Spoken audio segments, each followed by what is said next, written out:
Love longs for union, even as science and technology are working in laboratories to take love apart, making what some call progress in unlocking the chemical neurological gates to the garden of love. I don't know what we might learn were we to know more about the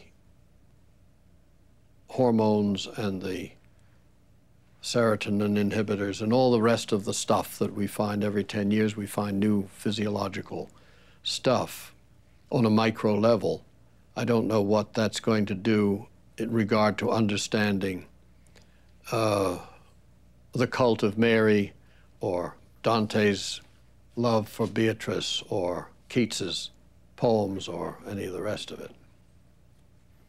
While molecules and chemicals may tell us nothing about love, some scientists believe that our closest animal relatives, the primates, can teach us a great deal about other forms of bonding and connection.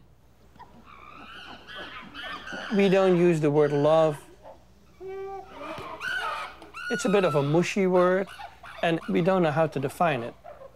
The similarity in DNA between us and bonobos and chimpanzees is 98.5%. That means that we are 1.5% in terms of DNA different from them. And I think the simplest assumption is that if a chimpanzee acts very similar to my behavior, then the psychology behind it is very similar to my psychology. Friendship we usually define as individuals who spend time together, who help each other, who groom each other, who share food together. Those we can call friends.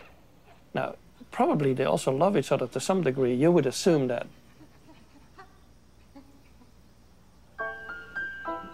Two young chimpanzee females who were trying to get to my office, I think it's just a game because they will never get to my office, really.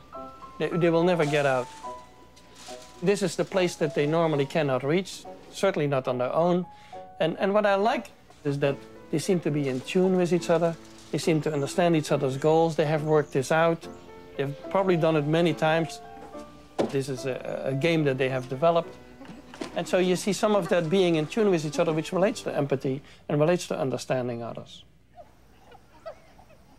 A story of altruism that we had in our group actually recently. We have an old female, her name is Penny, and she is arthritic. And she basically cannot climb on the climbers anymore. And we've seen situations, which I thought was very interesting, where she's trying to get on there, her legs don't want anymore, where younger females have pushed her butt up and have pushed her up on the climber. We've also seen a case where a younger female, younger meaning 20 years old, Penny is 45 or something, where a younger female has gone to the spigot and sucked a mouthful of water, then walked to Penny and spit it in her mouth. And so that's very interesting altruistic behavior. These are unrelated individuals who are doing it, taking care of an old lady in their group. In the primates, all thinking that they do in terms of altruism and helping is focused on the group. So it's focused on the ones immediately surrounding them. I don't think they care one bit about what other groups are doing and how they're doing.